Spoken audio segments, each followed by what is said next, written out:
Assalamu alaikum students. Today we will start question number 3 of exercise number 4.4. In previous lecture we solved question number 1 and question number 2.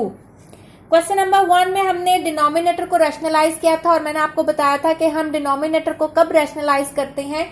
Second chapter में भी जैसे कि मैंने बताया था कि अगर आपके डिनोमिनेटर में अंडर रूट मौजूद हो तो रैशनलाइज करते हैं, या अगर डिनोमिनेटर में आपके पास कॉम्प्लेक्स नंबर मौजूद हो तब रैशनलाइज करते हैं। रैशनलाइज करने का क्या तरीका होता है कि अगर सिंगल टर्म है, जैसे खाली अंडर रूट 4 है या अंडर रूट 3 है, 3 अंडर रूट 3 है या 3 अंडर रूट 4 है, तो अंडर रूट 4 को ही मल्टीप्लाई भी करेंगे और डिवाइड भी करेंगे। लेकिन अगर आपके पास पूरा फ्रैक्शन है, जैसे 3 प्लस अंडर रूट 4, तो ये पूरी एक टर्म है फ्रैक्शन में, नीचे डिनोमिनेटर में पूरी एक टर्म है। तो अब क्या करेंगे, आपने 3 प्लस अंडर रूट 4 अगर डिनोमिनेटर में, तो साइन चेंज करके 3 माइनस अंडर रूट 4 मल्टीप्लाई भी करेंगे, डिवाइड भी करेंगे। साइन चेंज करने का फायदा ये होता है कि नीचे आपके पास ए स्क्वायर माइनस बी स्क्वायर बन जाता है। अब हम इसका क्वेश्चन नंबर 3 स्टार्ट करते हैं। If x is equal to 2 minus under root 3 find 1 over x. X उसने आपको दिया हुआ है, आपने x हमारे पास 2 माइनस अंडर रूट 3, आपने 1 ओवर एक्स फाइंड आउट करना है। 1 ओवर एक्स का मतलब है कि अब आपके पास डिनोमिनेटर में अंडर रूट आ जाएगा। जब डिनोमिनेटर में अंडर रूट आ जाएगा तो आपके पास अंडर रूट है, आप क्या करेंगे, उसको रैशनलाइज करेंगे, साइन चेंज करके आप रैशनलाइज करेंगे। ऊपर 1 था तो 2 प्लस अंडर रूट 3 1 से मल्टीप्लाई होगा तो यही आ जाएगा, और नीचे आपके पास फॉर्मूला बन जाएगा a का स्क्वायर, यहां मैं लिख देती हूं, a का स्क्वायर माइनस b का स्क्वायर, a प्लस बी और इंटू a माइनस बी। तो ये आपके पास आ जाएगा 2 प्लस अंडर रूट 3, 4 माइनस ये इससे कट जाएगा 4 माइनस 3, तो ये आपके पास बन जाएगा 2 प्लस अंडर रूट 3, नीचे 1। तो डिनोमिनेटर में अगर 1 हो तो उसकी कोई वो हैसियत नहीं होती 2 प्लस, क्योंकि अगर कुछ भी नहीं है तो इसका मतलब अंडरस्टूड है कि उसके नीचे 1 है। तो ये 1 ओवर एक्स की वैल्यू आपके पास आ गई 2 प्लस अंडर रूट 3।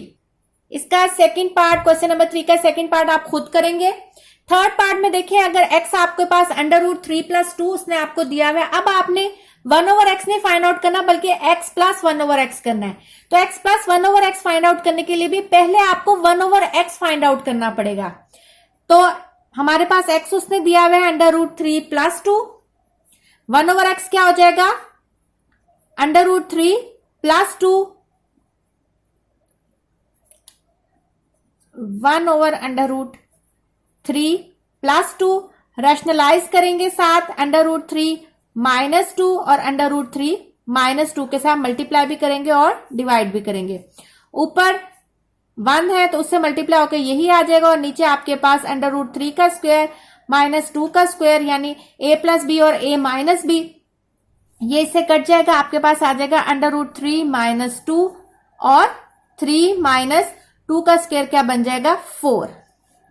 तो आपके पास आंसर आ जाएगा अंडर रूट 3 माइनस 2 और नीचे आ जाएगा माइनस 1। अब ये माइनस 1 क्या करेगा, देखें खाली 1 होगा पॉजिटिव तो कोई फर्क नहीं पड़ेगा, लेकिन ये माइनस जो है ये ऊपर आपके पास न्यूमरेटर के साथ चला जाएगा, यानी हम उसको लिख सकते हैं minus under root 3 minus 2। Bracket का ये मतलब है कि ये पूरे न्यूमरेटर से मल्टीप्लाई हो रहा है। अगर आप खाली माइनस अंडर रूट 3 लिख देंगे तो इसका मतलब है खाली अंडर रूट 3 से, लेकिन ये डिवीजन में थी, दोनों के नीचे डिवाइड हो रही थी, इसलिए ये होल के साथ जो है वो माइनस चला गया। अब आप ब्रैकेट खोलेंगे तो आंसर आ जाएगा, माइनस अंदर के साइन चेंज कर देगा, अब आपके पास आंसर आ जाएगा माइनस अंडर रूट 3 प्लस 2, जिसको आप लिख सकते हैं 2 माइनस अंडर रूट 3। ये आपके पास क्या निकला है 1 ओवर एक्स, लेकिन हमने फाइंड आउट क्या करना था, x प्लस 1 ओवर एक्स। हमने इक्वेशन का नाम दे दिया है, x को हमने इक्वेशन 1 का नाम दे दिया है और 1 ओवर एक्स को हमने इक्वेशन 2 का नाम दे दिया है। हमने x plus 1 over x find out करना है, तो इसका मतलब इक्वेशन 1 और 2 को ऐड करेंगे। तो मैंने लिख दिया है एडिंग इक्वेशन 1 एंड 2। तो आपके पास x क्या था, आपके पास गिवन था अंडर रूट 3 प्लस 2, आपके पास x था और प्लस का ये साइन, और 1 ओवर एक्स आपके पास आया था 2 माइनस अंडर रूट 3। अब ये देखें minus under root 3 plus under root 3 से कट जाएगा, तो इसके आपके पास x प्लस 1 ओवर एक्स का आंसर आ जाएगा 4, और यही आपके पास रिक्वायर्ड आपने फाइंड आउट करना था। अब आपके पास क्वेश्चन नंबर 4 है सिंप्लीफाई। आपने ये पूरी फ्रैक्शन को सिंप्लीफाई करना है। अब देखिए ये एक अलग फ्रैक्शन है और ये एक अलग फ्रैक्शन है, इसका मतलब इसको आप अलग रैशनलाइज करेंगे, इसके डिनोमिनेटर को और इसके डिनोमिनेटर को अलग रैशनलाइज करेंगे। जब सिंप्लीफाइड फॉर्म में आ जाएगा तब आप इनको ऐड करेंगे। तो हम स्टार्ट करते हैं। सबसे पहले हमारे पास जो पहली आपके पास एक्सप्रेशन है, चाहे तो आप अलग अलग भी कर सकते हैं, इसको अलग करके फिर दोबारा इस फॉर्म में ले आए, और चाहे साथ ही उसको रैशनलाइज करना है, डिनोमिनेटर को रैशनलाइज करना है। तो डिनोमिनेटर में √5 प्लस √3 है, तो मैंने मल्टीप्लाई और डिवाइड करूंगी √5 माइनस √3 से, प्लस ये वाला साइन। अब दूसरी हम फ्रैक्शन लिखते हैं √5 माइनस √3। अब देखिए अब √5 माइनस √3 है, तो मैं रैशनलाइज करते हुए √5 प्लस √3 और √5 प्लस √3। अब आपके पास मल्टीप्लाई हो जाएगा। अब देखिए ऊपर दो टर्म्स आ गई और ये दोनों आपस में क्या हो रही है, मल्टीप्लाई। तो मैंने इसको ब्रैकेट में शो कर दिया कि अब हम इसको अगले स्टेप में मल्टीप्लाई करेंगे। और नीचे आपके पास फॉर्मूला बन गया √5 का स्क्वायर माइनस √3 का स्क्वायर, प्लस दो टर्म्स है ऊपर, 1 माइनस √2, √5 प्लस √3, नीचे फिर फॉर्मूला बन गया √5 का स्क्वायर माइनस √3 का स्क्वायर। अब आपके पास देखें दोनों क्या है, स्क्वायर में है, तो इसका मतलब ये इससे कट गया, ये इससे कट गया, ये इससे कट गया, ये इससे कट गया। और ऊपर वाले स्टेप में इसको आप मल्टीप्लाई करें, 1 को पहले √5 से मल्टीप्लाई करें, 1 को माइनस √3 से, फिर √2 को √3 से। तो 1 को √5 से मल्टीप्लाई करें √5, 1 को √3 से तो माइनस √3, √2 को √5 से मल्टीप्लाई करें तो ये आ जाएगा प्लस √2 √5, और √2 को माइनस √3 से मल्टीप्लाई करें तो माइनस √2 और √3, और इसके नीचे आपके पास बच जाएगा प्लस √3 माइनस √2 √5 और माइनस √2 √3,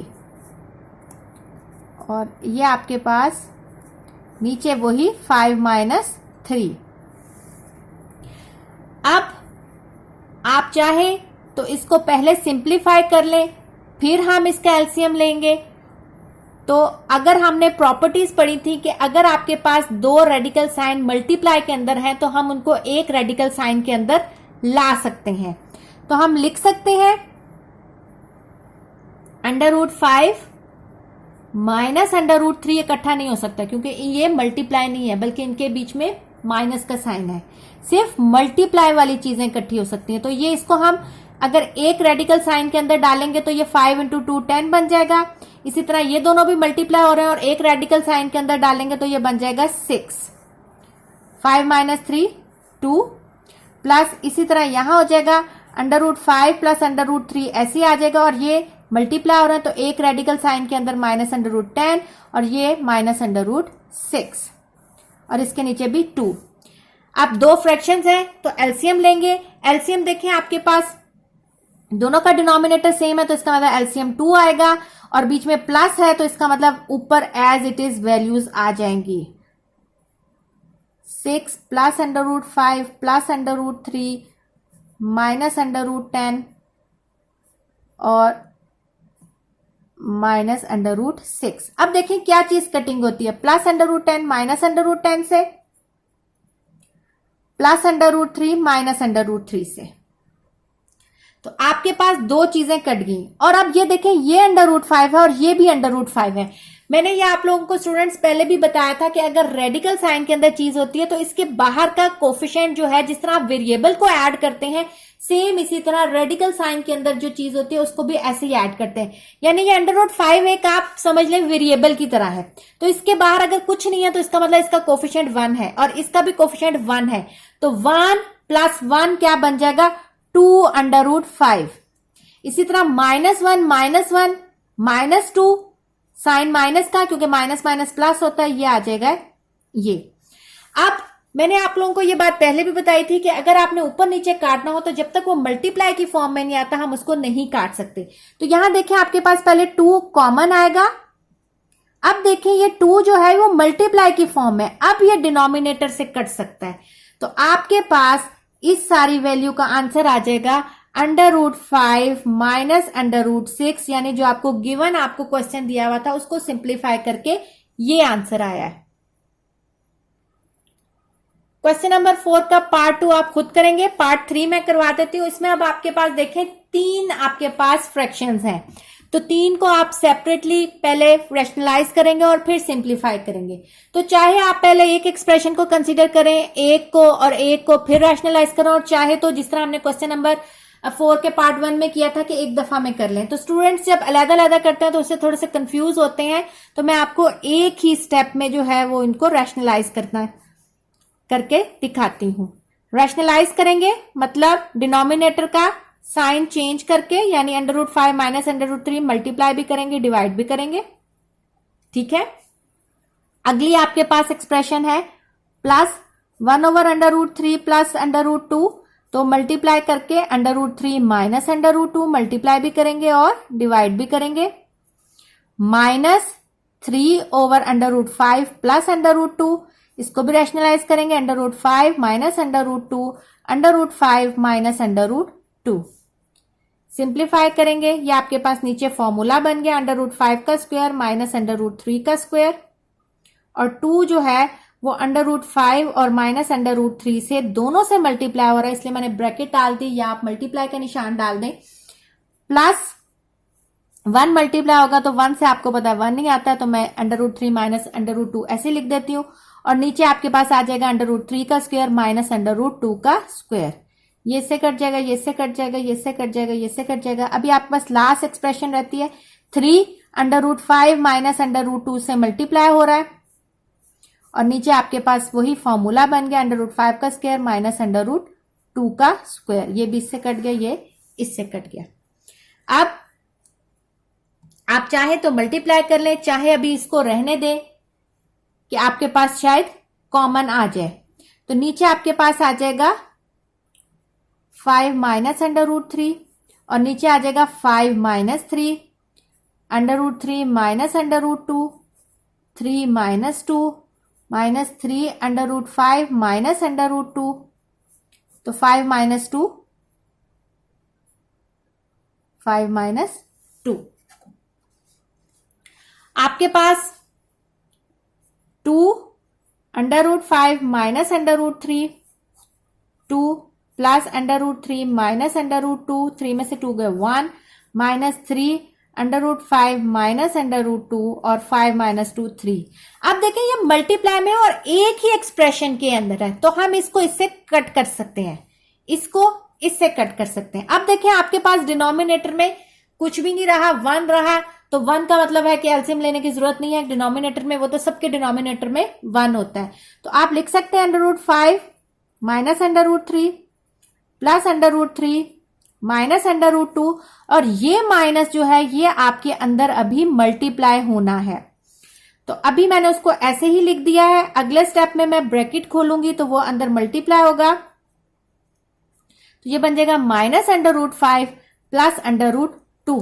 अब आप देखें कौन सी चीज कट हो रही है, प्लस √3 माइनस √3 से, प्लस √5 माइनस √5 से, और माइनस √2 प्लस √2 से।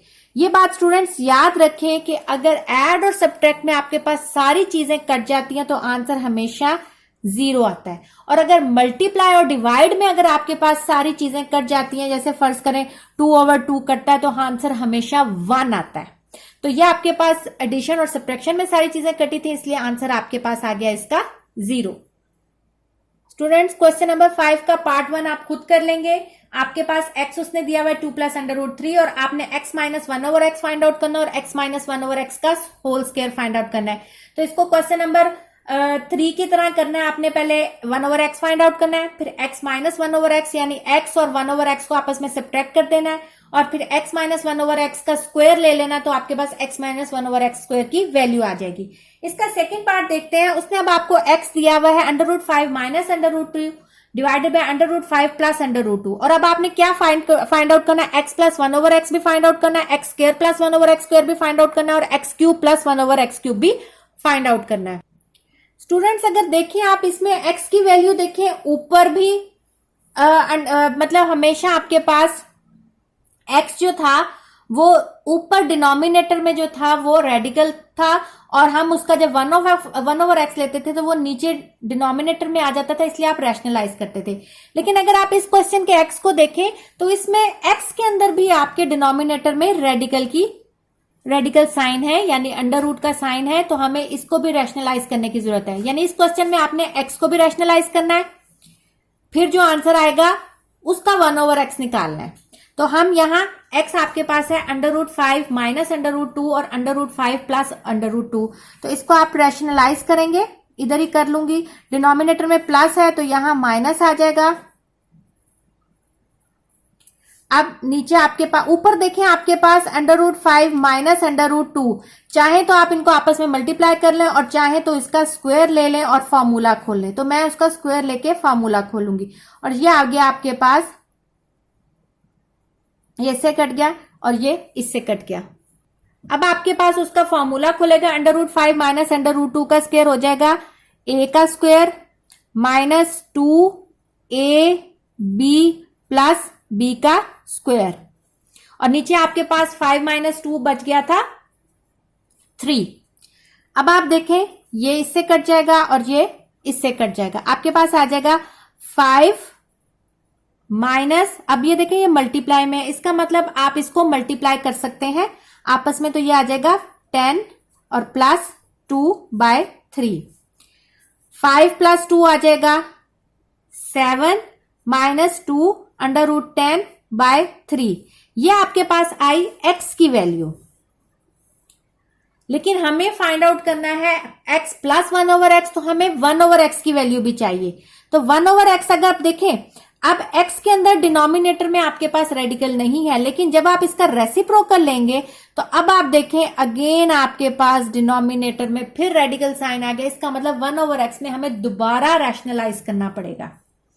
तो आपको यह समझ आई कि हम रैशनलाइज कब करते हैं, जब भी आपके पास डिनोमिनेटर में अंडर रूट के साथ कोई फ्रैक्शन आ जाए या कोई कॉम्प्लेक्स नंबर हो तो हम रैशनलाइज करते हैं।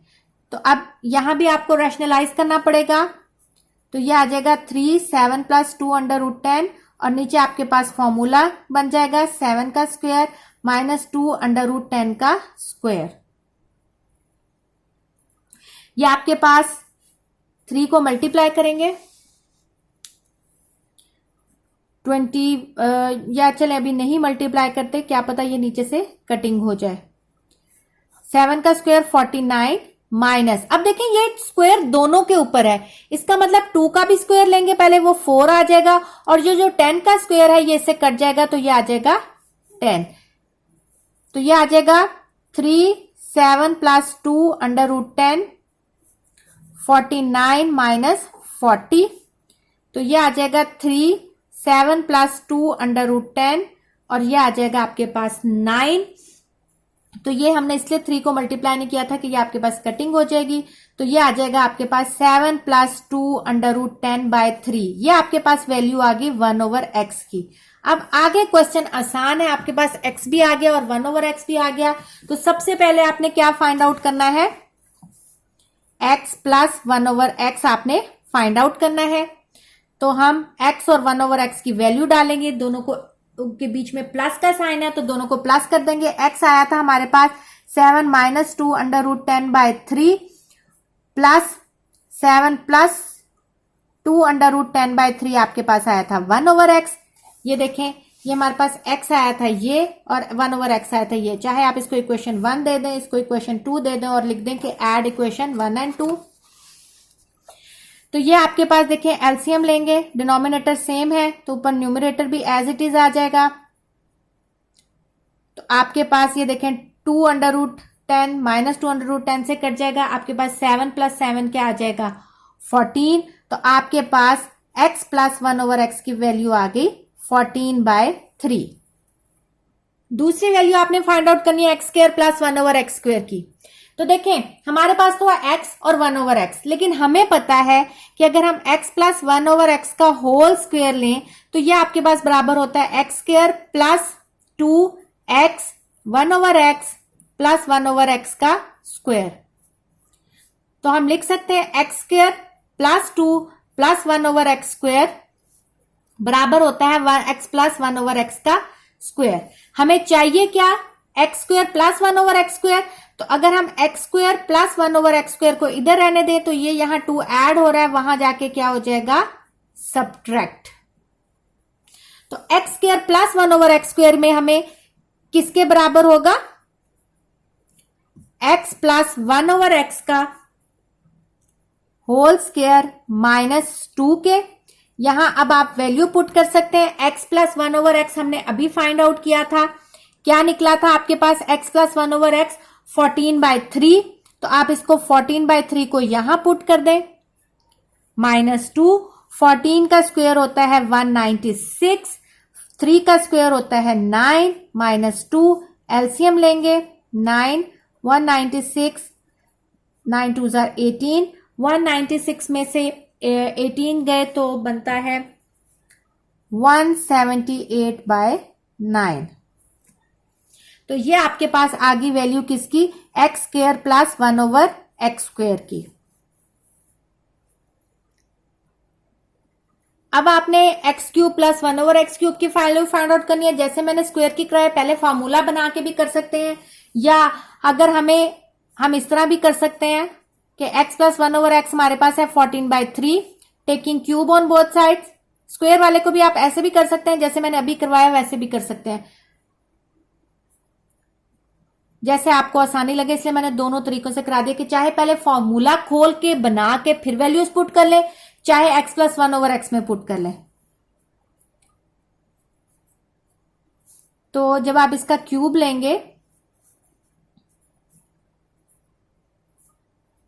तो ये आ जाएगा a³ plus 3ab into a plus b का क्यूब। 14 का क्यूब होता है 2744 और 3 का क्यूब होता है 27।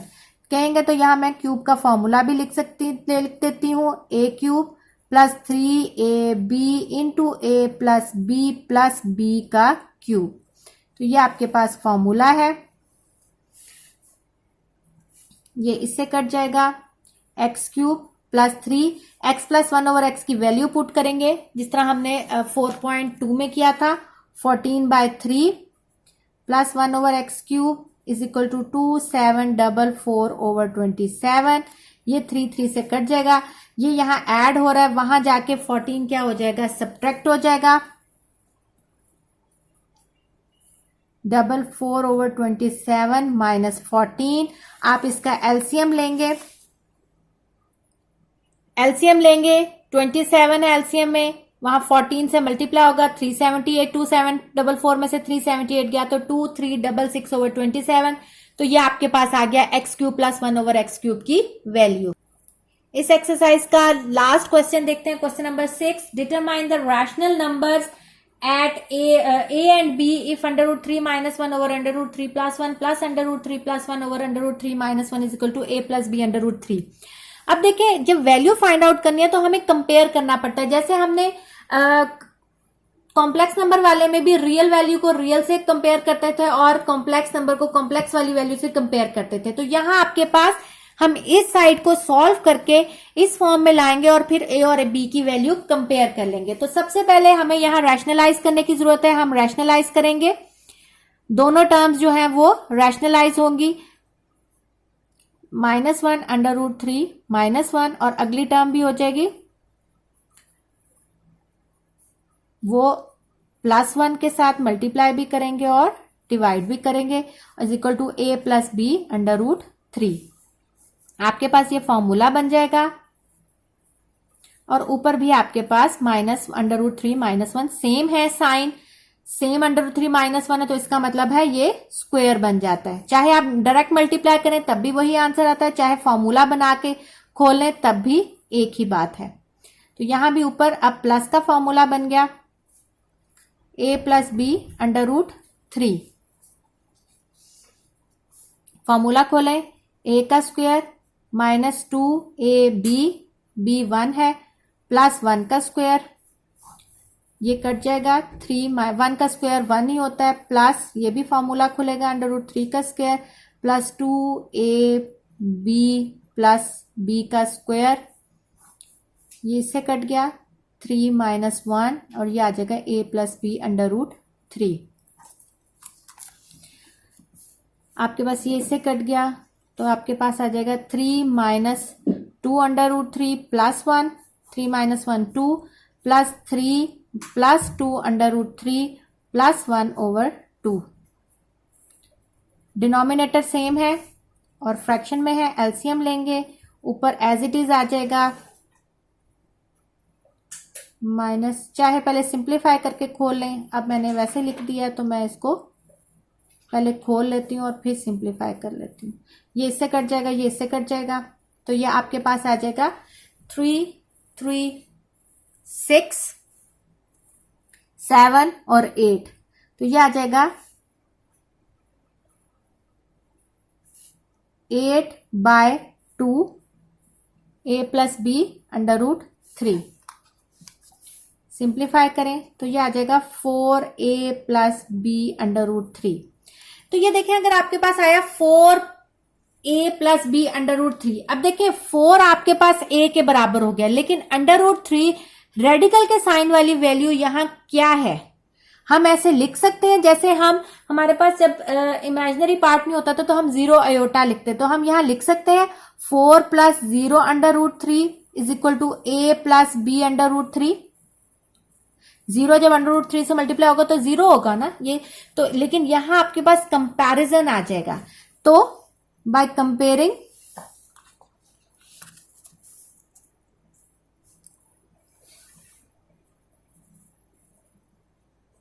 the values या the two sides, जब हम कंपेयर करेंगे तो हमें पता चलेगा a की वैल्यू क्या है 4 और b की वैल्यू हमारे पास क्या है 0। क्यों 0 है? क्योंकि अंडर रूट 3 की कोई वैल्यू ही यहां नहीं थी, तो हमने उसको सपोज किया कि हमारे पास 0 अगर है तो इसका मतलब है वो 0 है यहां, इसलिए जब कंपेयर किया तो हमने b की वैल्यू हमें पता चली 0 है। स्टूडेंट्स, चैप्टर नंबर 4 की रिव्यू एक्सरसाइज में आप खुद ट्राई करेंगे और अगर कोई प्रॉब्लम होगी तो मैं इंशाल्लाह रिव्यू लेक्चर में वो करवाऊंगी। अब हम स्टार्ट करते हैं चैप्टर नंबर 10। चैप्टर नंबर 10 है आपके पास कॉन्ग्रेंट ट्रायंगल्स। कॉन्ग्रेंट ट्रायंगल्स क्या होती हैं? कॉन्ग्रेंट ट्रायंगल्स ऐसी ट्रायंगल्स होती हैं जिनकी कोरेस्पॉन्डिंग साइड्स और कोरेस्पॉन्डिंग एंगल्स बराबर हों तो उनको हम कहते हैं कॉन्ग्रेंट ट्रायंगल। कोरेस्पॉन्डिंग क्या होता है? देखें, अगर मैं दो ट्रायंगल्स की बात करूं तो कोरेस्पॉन्डिंग का मतलब है जो सेम साइड पे और सेम पोजीशन पे मौजूद है। देखें, ए बी के साथ सेम पोजीशन पे दूसरी साइड पे ई डी मौजूद है, इसका मतलब ए बी की कोरेस्पॉन्डिंग साइड जो है वो ई डी है या डी ई है। तो इसका मतलब अगर ए बी ई डी के बराबर होगी, ए सी डी एफ के बराबर होगी और बी सी जो है वो ई एफ के बराबर होगी, तो इसका मतलब ये दोनों ट्रायंगल्स आपस में कॉन्ग्रेंट है। इसी तरह अगर एंगल बी एंगल ई के बराबर होगा, क्योंकि एंगल बी का कोरेस्पॉन्डिंग एंगल ई है, एंगल ए एंगल डी के बराबर होगा और एंगल सी एंगल एफ के बराबर होगा, तो भी ये ट्रायंगल्स क्या होंगी?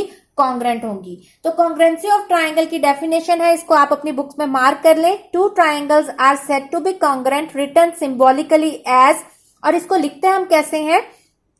इज इक्वल टू के साइन के ऊपर ऐसे एक मद की तरह की शेप होती है, इसको हम कहते हैं कॉन्ग्रेंट का साइन। इज इक्वल टू का साइन इज इक्वल टू होता है और ऊपर ये साइन हो तो उसको हम कहते हैं कॉन्ग्रेंट।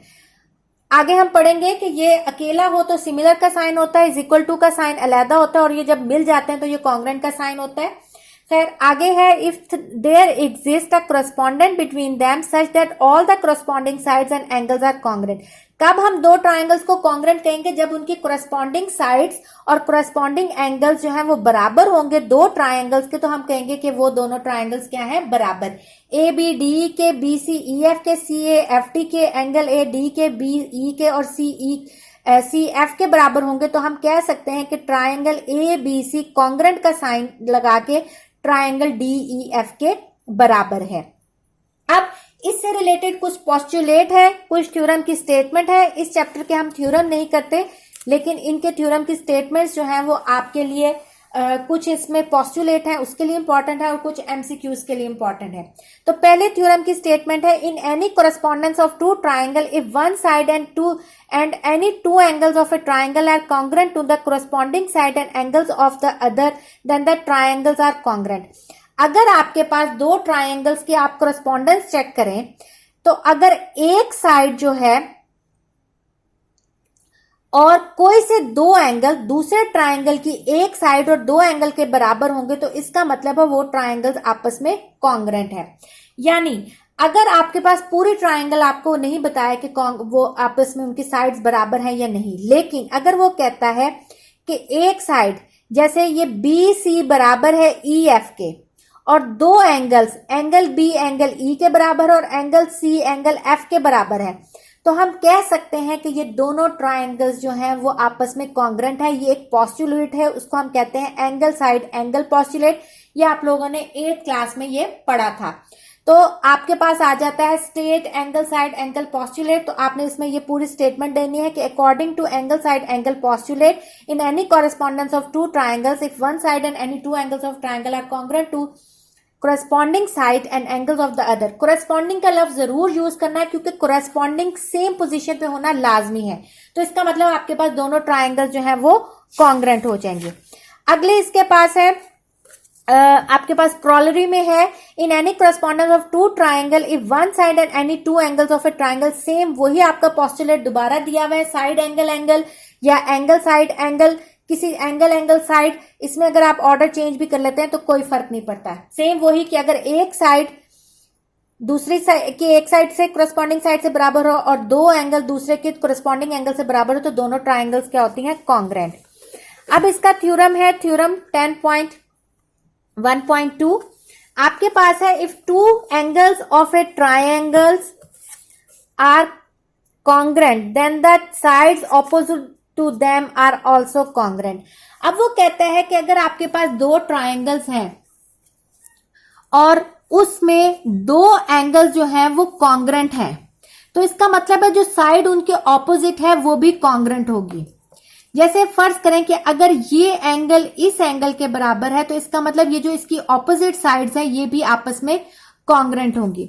हमेशा हम अगर आप लोगों को स्टूडेंट्स याद हो कि जब हम हाइपोटेन्यूस की बात करते हैं हम कहते हैं कि 90 से ऑपोजिट जो साइड होती है वो सबसे बड़ी होती है, इसलिए हम इसको हाइपोटेन्यूस कहते हैं। तो एंगल से जो ऑपोजिट साइड होती है उसका इस एंगल पे असर होता है या इस एंगल का असर इस साइड पे होता है। तो अगर आपके पास ये मैंने दो ट्राइंगल्स अगर इकट्ठे बना दी, अगर मैं कहती हूं कि ये दो ट्राइंगल्स जो हैं यानी ये एंगल और ये एंगल आपस में बराबर है तो इसका मतलब इसके ऑपोजिट साइड और इसके ऑपोजिट साइड ये आपस में क्या हो जाएगी, कॉन्ग्रेंट। तो यही आपके पास थ्योरम की स्टेटमेंट थी कि if two angles of a triangle are congruent then the side opposite to them are also congruent. इसमें इन्होंने थ्योरम प्रूव किया हुआ है लेकिन हमें प्रूव करने की जरूरत नहीं है, हमें ये सिर्फ स्टेटमेंट वैसे ही आपने जहन में रखनी है। अगला इसमें पॉइंट नोट करने वाला है पेज नंबर 190 पे एग्जाम्पल पे उसने आपको एक बात लिखी हुई है कि if one angle of A right angle triangle is of 30 degree. अगर एक राइट एंगल ट्राइंगल है उसका एक एंगल अगर 30 डिग्री का है, the hypotenuse is twice as long as the side opposite to the angle.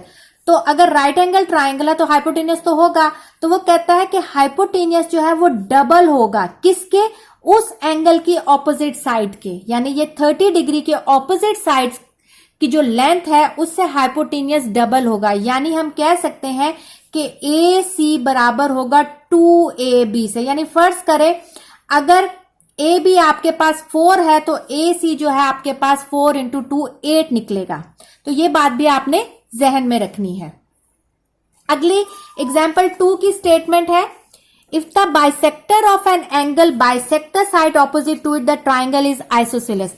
Bisect क्या होता है, मैंने आप लोगों को 8th क्लास में भी बताया था। बाय का मतलब होता है 2 और सेक्ट का मतलब होता है सेक्शन। बाइसेक्ट का मतलब है 2 इक्वल हिस्सों में काटना। इंटरसेक्ट और बाइसेक्ट में क्या फर्क है, इंटरसेक्ट किसी भी साइड से काट सकते हैं, वो इक्वल नहीं काटेगा, लेकिन बाइसेक्ट हमेशा टू इक्वल पार्ट्स में डिवाइड करेगा। इसलिए आप ज्योमेट्री में, ये थ्योरम में हमेशा वर्ड बाइसेक्ट का यूज करेंगे, इंटरसेक्ट का नहीं करेंगे। तो वो कहता है कि अगर आपके पास एक एंगल बाइसेक्टर आता है, यानी अगर ये एंगल है और एंगल बाइसेक्टर का मतलब है कि एक लाइन जो है इस एंगल को बाइसेक्ट कर रही है, यानी इसको दो इक्वल हिस्सों में डिवाइड करके गुजरते गुजरते गुजरते अगर वो नीचे आती है और इस साइड को बाइसेक्ट करती है, तो इसका मतलब है कि ये दो ट्रायंगल जो आपके पास बनेंगी वो इक्वल होंगी। तो हम कह सकते हैं कि ये ट्रायंगल आपके पास आइसोसेलेस ट्रायंगल थी, यानी इस ट्रायंगल की दो साइड्स जो हैं वो आपस में क्या थी, बराबर थी। दोबारा पढ़ते हैं, if the bisector of an angle, अगर इस एंगल ए को आप कहें कि ये बाइसेक्टर ऑफ एन एंगल, एक लाइन आ रही है जो बाइसेक्ट कर रही है एंगल ए को, of a triangle bisect the side opposite to it, वो गुजरते गुजरते उस साइड ऑपोजिट टू इट, यानी उस ट्राइंगल की जो ऑपोजिट साइड है उसको भी बाइसेक्ट करेगी, द ट्राइंगल इज आइसोसेलेस। तो ये जो आपके पास ट्राइंगल होगी ये लाजमी एक आइसोसेलेस ट्राइंगल होगी। और आइसोसेलेस ट्राइंगल क्या होती है, जिसकी दो साइड्स जो है वो बराबर होती है। तो हम कह सकते हैं कि अगर ए बी जो है वो ए सी के बराबर होगा, और ये आपके इस थ्योरम में प्रूव है, लेकिन हमें प्रूव करने की जरूरत नहीं है, सिर्फ आप ये जहन में रखें कि अगर एक एंगल बाइसेक्टर को, एक लाइन जो है वो एंगल बाइसेक्ट कर गुजरते हुए साइड ऑपोजिट टू इट को बाइसेक्ट करती है, तो इसका मतलब वो ट्रायंगल बजाते खुद एक आइसोसेलेस ट्रायंगल है। इसमें अगली आपके पास थ्योरम की स्टेटमेंट है, और इसको साइड साइड साइड पोस्टुलेट भी कहते हैं। यानी अगर आपके पास दो ट्राइंगल्स के आप करस्पॉन्डेंस चेक करें और तीन साइड जो है वो दूसरे ट्राइंगल की तीनों साइड्स के बराबर हो, तो हम कह सकते हैं कि वो ट्राइंगल कॉन्ग्रेंट है, यानी उसकी अब तमाम एंगल्स जो हैं वो भी कॉन्ग्रेंट हो जाएंगे। कॉन्ग्रेंट का फायदा ये होता है कि अगर हम किसी ट्राइंगल को कॉन्ग्रेंट प्रूव कर देते हैं, तो इसका मतलब उसकी तमाम कोरस्पॉन्डिंग साइड्स और तमाम कोरस्पॉन्डिंग एंगल्स भी कॉन्ग्रेंट हो गए। तो अगर तीन साइड्स दूसरी तीन साइड्स के कॉन्ग्रेंट है, तो ये अंडरस्टूड हो जाएगा कि अब उसके जो तीनों एंगल्स जो हैं वो भी एक कोरस्पॉन्डिंग एंगल्स के इक्वल हो जाएंगे। तो उसकी स्टेटमेंट है, in a correspondence of two triangles, if three sides of one triangle are congruent to the corresponding three sides of the other, then the two triangles are congruent. तो अगर ये जो आपकी कंस्ट्रक्शन हुई हुई है इसको नहीं देखना आपने सिर्फ इसकी ये वाली फिगर बनानी है। अगर आपको स्टेटमेंट थ्योरम आता है कि state side side side postulate, sorry theorem नहीं पोस्टुलेट आता है, तो आपने ये जो एक्सटेंड किया हुआ है ये साइड नहीं, सिर्फ आपने ये जो ट्राइंगल ए बी सी और डी ई एफ बना के ये साइड देखें, ये एक लाइन है ये एक लाइन है, इसका मतलब ये इसकी कोरस्पॉन्डिंग साइड है और कॉन्ग्रेंट का साइन है। ये 2 इस 2 के बराबर है, इसका मतलब ये वाली साइड इसके कॉन्ग्रेंट है। और ये 3 साइड्स, इस 3 के ये निशान का मतलब है ये ए सी जो है वो डी एफ के बराबर है। तो अगर तीन साइड दूसरे ट्राइंगल की तीनों साइड्स के बराबर है, तो ये अंडरस्टूड हो जाएगा कि अब वो दोनों ट्राइंगल्स जो हैं वो भी कॉन्ग्रेंट है, और इसको हम कहते हैं साइड साइड साइड पोस्टुलेट। और ये मैंने आप लोगों को 8th क्लास में बहुत डिटेल से पढ़ाया था। अगली स्टेटमेंट है क्रॉलरी की, पेज नंबर 193 पे, if two isosceles triangles are formed on the same side of their common base, the line through their vertices would be the right bisector of their common base.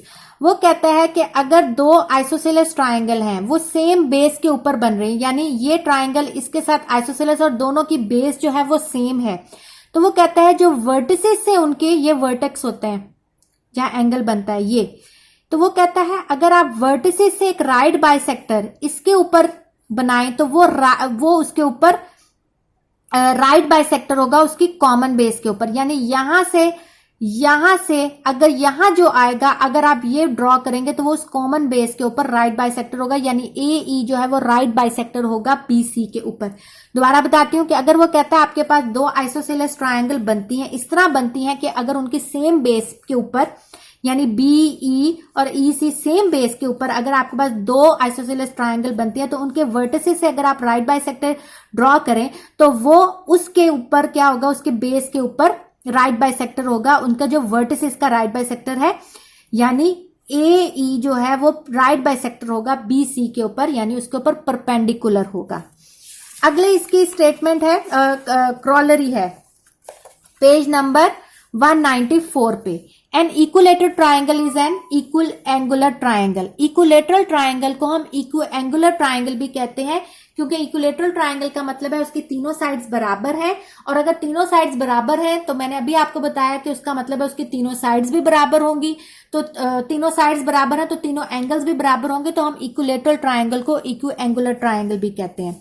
अगले इसके theorem की statement है, ये आपके पास hypotenuse side postulate भी है। Hypotenuse का जब लफ्ज आता है तो हमें अंडरस्टूड है कि राइट एंगल ट्राइंगल की बात हो रही है।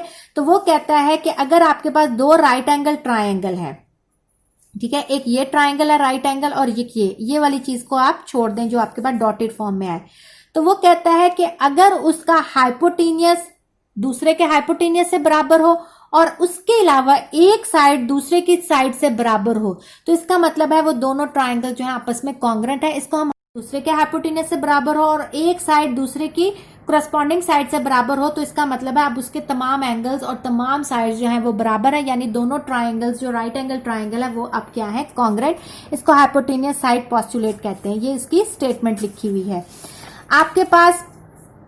अब लास्ट आप में है कि एग्जाम्पल में उसने आपको स्टेटमेंट दी हुई है, if perpendicular from two vertices of a triangle to the opposite sides are congruent then the triangle is isosceles.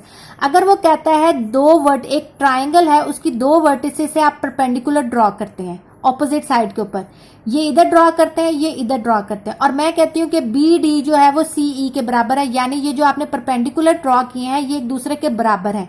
अगर ये एक दूसरे के बराबर है इसका मतलब ये साइड्स भी आपस में बराबर है, तो अब ये ट्राइंगल क्या बन गई, आइसोसेलेस ट्राइंगल। यानी अंडरस्टूड है कि अगर आप वर्टिसेस से परपेंडिकुलर ड्रॉ करते हैं ऑपोजिट साइड पे और वो दोनों एक दूसरे के बराबर होते हैं, तो इसका मतलब ये दो साइड्स भी आपस में बराबर है, और किसी ट्राइंगल की जब दो साइड्स बराबर होती हैं तो इसका मतलब वो आइसोसेलेस ट्राइंगल होती है। अब हम इसकी रिव्यू एक्सरसाइज करते हैं। आपके पास स्टेटमेंट्स हैं ट्रू फॉल्स। पहली स्टेटमेंट है अ रे हैज टू एंड पॉइंट्स। हमेशा एंड पॉइंट को हम इंडिकेट करते हैं मतलब जिसके आगे एरो ना हो, तो इसका मतलब वो एंड पॉइंट होता है। एरो का मतलब होता है कि आप उसको कहीं तक भी एक्सटेंड कर सकते हैं, यानी वो फर्दर आगे जा सकती है। तो जहां एरो नहीं होता यानी वो रुक जाता है तो उसको हम कहते हैं एंड पॉइंट। तो वो रे का कहता है कि रे के टू एंड पॉइंट्स होते हैं। तो स्टूडेंट्स याद रखें कि लाइन जो है उसका कोई एंड पॉइंट नहीं होता, लाइन के दोनों साइड्स पे एरो होता है। इस एरो का मतलब आप उसको कहीं तक भी एक्सटेंड आगे वो एक्सटेंड हो सकती है, उसको हम कहते हैं लाइन। जिसके दो एंड पॉइंट्स हो यानी कोई एरो नहीं होता उसको हम कहते हैं लाइन सेगमेंट, और जिसका एक एंड पॉइंट होता है और एक एंड पॉइंट नहीं होता उसको हम कहते हैं रे। तो रे का हमें पता चला एक एंड पॉइंट होता है और एक एंड पॉइंट नहीं होता, तो इसका मतलब है ये स्टेटमेंट आपकी फॉल्स है कि रे हैज टू एंड पॉइंट्स, तो ये स्टेटमेंट आपकी गलत है। In a triangle there can be only one right angle. एक ट्राइंगल के अंदर एक ही राइट एंगल हो सकता है। हाँ जी, क्योंकि अगर दूसरा एंगल भी 90 का हो जाता है तो 90 90 180 होता है, और एंगल तीन एंगल का सम 180 होगा, तो तीसरा एंगल फिर कहां बनेगा जो सम जो है वो 180 हो। और अगर 90 प्लस 90 प्लस 0 तो नहीं हो सकता, कोई एंगल 0 तो नहीं हो सकता। तो इसका मतलब है कि एक ट्राइंगल में एक एंगल ही 90 का हो सकता है। 3 points are said to be collinear if they lie on the same line. Collinear points की डेफिनेशन ही ये है कि जो पॉइंट्स सेम लाइन में होते हैं उनको हम कोलिनियर पॉइंट्स कहते हैं। जैसे फॉर एग्जांपल ये पॉइंट्स जो हैं अगर ए बी सी और ये मैं डी और ई बनाती हूं, तो ए बी सी कोलिनियर है आपस में, डी ई आपस में कोलिनियर है, लेकिन ए और डी आपस में कोलिनियर, ये एक सेम स्ट्रेट लाइन में है और ये एक सेम स्ट्रेट लाइन में। तो अगर ए के रेफरेंस से यानी A B C collinear points है और इसी तरह डी ई जो है वो आपस में कोलिनियर पॉइंट्स है। तो 3 पॉइंट्स को हम तभी कोलिनियर कहते हैं जब वो सेम लाइन में हो, तो ये स्टेटमेंट 2 है। 2 parallel lines intersect at A point. 2 parallel lines जो है वो इंटरसेक्ट करती हैं एक पॉइंट पे। पैरेलल लाइंस होती वो हैं जो कभी भी ना मिले, तो इसका मतलब वो इंटरसेक्ट कर ही नहीं सकती, ना एक पॉइंट पे ना कोई एक से ज्यादा, वो मिलती ही नहीं है। पैरेलल लाइंस होती हैं जो से इक्वल डिस्टेंस से मूव करती रहती हैं, तो जब डिस्टेंस ही उनका इक्वल होगा तो वो कहीं भी जाके पॉसिबिलिटी नहीं है कि वो मिले। तो इसका मतलब है ये स्टेटमेंट आपकी फॉल्स है। Two lines can intersect only at one point, लेकिन दो लाइन्स जो हैं वो सिर्फ एक पॉइंट पे ही इंटरसेक्ट कर सकती है। अगर आप देखें ये एक लाइन आती है और दूसरी ये लाइन आती है तो ये एक ही पॉइंट पे इंटरसेक्ट कर सकती है। ये नहीं है कि ये लाइन जो है एक से ज्यादा पॉइंट पे इंटरसेक्ट करे, नहीं, क्योंकि लाइन जो है वो सीधी आती है, जिगजैग की शक्ल में नहीं आती कि वो दोबारा जाके उसको इंटरसेक्ट करे। तो ये स्टेटमेंट आपके पास ट्रू है कि दो लाइन जो है वो एक ही पॉइंट पे इंटरसेक्ट करती हैं। A triangle of a congruent side has non-congruent angle। अगर एक ट्राइंगल है जिसकी तमाम साइड्स इक्वल हैं तो उसके एंगल्स जो है वो भी कॉन्ग्रेंट होंगे, लेकिन उसने कहा है कि क्या उसके एंगल्स नॉन कॉन्ग्रेंट होंगे, तो ये स्टेटमेंट फॉल्स है। अगर ट्राइंगल कॉन्ग्रेंट है तो उसके एंगल्स भी कॉन्ग्रेंट होंगे। स्टूडेंट्स का क्वेश्चन नंबर 2 देखते हैं। If triangle ABC is congruent to triangle LMN then. अब देखें दो ट्राइंगल्स आपस में कॉन्ग्रेंट है तो इसका मतलब उसके करस्पॉन्डिंग एंगल्स और करस्पॉन्डिंग साइड्स भी इक्वल होंगी। तो इसका मतलब है मेजरमेंट ऑफ एंगल M अगर 30 है तो यहाँ 30 क्या है B, तो इसका मतलब measurement of angle M measurement of angle B के बराबर होगा। मेजरमेंट ऑफ एंगल N 60 है तो ये एंगल C के बराबर होगा, और एंगल A जो है वो 90 है तो यहाँ L है, तो मेजरमेंट ऑफ एंगल A जो है वो मेजरमेंट ऑफ एंगल L के बराबर होगा। इसका क्वेश्चन नंबर 3 है कि अगर आपके पास ये दो ट्राइंगल्स हैं ABC और LMN, तो वो कहता है x की वैल्यू फाइंड आउट करें। तो ये देखें आप, दो ट्राइंगल्स कॉन्ग्रेंट है तो उसकी तमाम करस्पॉन्डिंग साइड्स और तमाम करस्पॉन्डिंग एंगल्स भी इक्वल होंगे। तो ये देखें एंगल M एंगल B के बराबर है, एंगल A एंगल L के बराबर है क्योंकि ये दोनों 40 है, तो बच गया एंगल C, तो इसका मतलब एंगल C एंगल N के बराबर है। C जो है वो 60 है तो इसका मतलब x की वैल्यू भी 60 है। तो ये मैंने यहाँ सॉल्व किया हुआ है, और मैंने रीजन आप लोगों ने जरूर लिखनी होती है। रीजन के भी नंबर होते हैं कि टू ट्राइंगल्स कॉन्ग्रेंट कब होती हैं, जब उसकी तमाम करस्पॉन्डिंग साइड्स और तमाम करस्पॉन्डिंग एंगल्स भी कॉन्ग्रेंट होते हैं। तो एंगल B एंगल M के बराबर है, एंगल A L के बराबर है और C N के बराबर है, तो इसका मतलब एंगल C जो है वो N के बराबर है और एंगल N जो है वो x के बराबर है, तो x की वैल्यू आपके पास आ गई 60। अब इसका क्वेश्चन नंबर 4 देखें। आपके पास एक ट्राइंगल दी हुई है और वो कहता है कि ये दोनों ट्राइंगल जो है वो कॉन्ग्रेंट है, तो आपने ये जो अननोन है M और x उसकी वैल्यू फाइंड आउट करनी है। अब जब उसने हमें कंडीशन दे दी है कि ये दोनों ट्राइंगल्स कॉन्ग्रेंट है, इसका मतलब ट्राइंगल ABD कॉन्ग्रेंट है ACD के, तो इसका मतलब है कि ये वाली साइड इस साइड के इक्वल है, और ये हमें ये जो निशान है इससे भी पता चल रहा है कि ये दो इधर भी लगे हुए इधर भी लगे, इसका मतलब ये साइड इस साइड के बराबर है। तो BD DC के बराबर है, रीजन भी साथ लिखती है कि corresponding sides of congruent triangles. तो BD की वैल्यू है 5m-3, DC की वैल्यू है 2m+6, 2m यहाँ ऐड हो रहा है, यहाँ जाके सब्ट्रैक्ट होगा, ये सब्ट्रैक्ट हो रहा है ऐड हो गया, m की वैल्यू आपके पास सिंप्लीफाई करके आ गई 3। अब आपने ये साइड्स मालूम की थी, अब आपने एंगल भी फाइंड आउट करने हैं। तो ये एंगल 55 एंगल C के बराबर है। ये देखें यहाँ भी आपके पास उसने बताया कि ये साइड जो है वो इस साइड के बराबर है, इसका मतलब ये एंगल जो है वो इस एंगल के बराबर है। तो 5x+5 जो है वो इसके बराबर है, क्योंकि corresponding angles of congruent triangle, जब दो ट्राइंगल्स ही कॉन्ग्रेंट है तो इसका मतलब उसकी तमाम कोरस्पॉन्डिंग साइड्स और तमाम कोरस्पॉन्डिंग एंगल्स भी कॉन्ग्रेंट है। तो एंगल B एंगल C के बराबर है, तो 55 इसके बराबर हो गया। 55 - 5 50, यहाँ x आ जाएगा, 5 यहाँ मल्टीप्लाई हो रहा है, यहाँ जाके डिवाइड हो जाएगा, आपके पास आ जाएगी x की वैल्यू 10। अब इस एक्सरसाइज का लास्ट क्वेश्चन करते हैं, क्वेश्चन नंबर 5, कि आपके पास दो ट्राइंगल्स हैं और वो कहता है कि अननोन की वैल्यू फाइंड आउट करें। अब देखें ये 3 सेंटीमीटर है और यहाँ 3 नहीं है इस ट्राइंगल में, इसका मतलब AB जो है वो QP के बराबर है। इस तरह हमारे पास x की वैल्यू आ गई। अब 90 के ऑपोजिट y-1 है और यहाँ 90 के ऑपोजिट 5 सेंटीमीटर है, इसका मतलब ये AC जो है वो PR के बराबर होगी। बाकी साइड बची ये वाली, यानी QR जो है वो बराबर हो गया BC के, और इस तरह आप अननोन की वैल्यू फाइंड आउट कर लेंगे। ये मैंने यहाँ सॉल्व किया हुआ है। दोनों ट्राइंगल्स कॉन्ग्रेंट है, इसका मतलब AB जो है वो QP के बराबर है, रीजन भी लिख दी है। AB की वैल्यू 3 सेंटीमीटर थी, QP की वैल्यू उसने x दी हुई थी, x आ गया हमारे पास 3 सेंटीमीटर। इसी तरह PR जो है वो AC के बराबर है, क्योंकि 90 के ऑपोजिट दोनों साइड्स हैं, तो 5 सेंटीमीटर y-1 के बराबर है। यहाँ -1 और यहाँ के प्लस, तो ये आ जाएगा y = 6 सेंटीमीटर। इसकी रीजन आप खुद यहाँ लिख लेंगे। तीसरी साइड बच गई BC, तो वो साइड बची थी वो QR के बराबर है, वो Z, BC की वैल्यू Z लिखी हुई है उसकी, और क्यू आर 4 सेंटीमीटर है, इस तरह जेड की वैल्यू आ गई आपके पास 4 सेंटीमीटर। होप स्टूडेंट्स के आपको चैप्टर नंबर 4 और चैप्टर नंबर 10 में जो बेसिक कॉन्सेप्ट्स हैं वो समझ आए होंगे। इंशाल्लाह हम नेक्स्ट लेक्चर में रिव्यू एक्सरसाइज चैप्टर नंबर 4 की थोड़ी सी रिव्यू एक्सरसाइज करवाऊंगी, लेकिन आप लोग खुद ट्राई करें, मैं 1-2 क्वेश्चन करवाऊंगी और इंशाल्लाह हम चैप्टर नंबर 12 के थ्योरम स्टार्ट करेंगे। ओके स्टूडेंट्स, टेक केयर, अल्लाह हाफिज।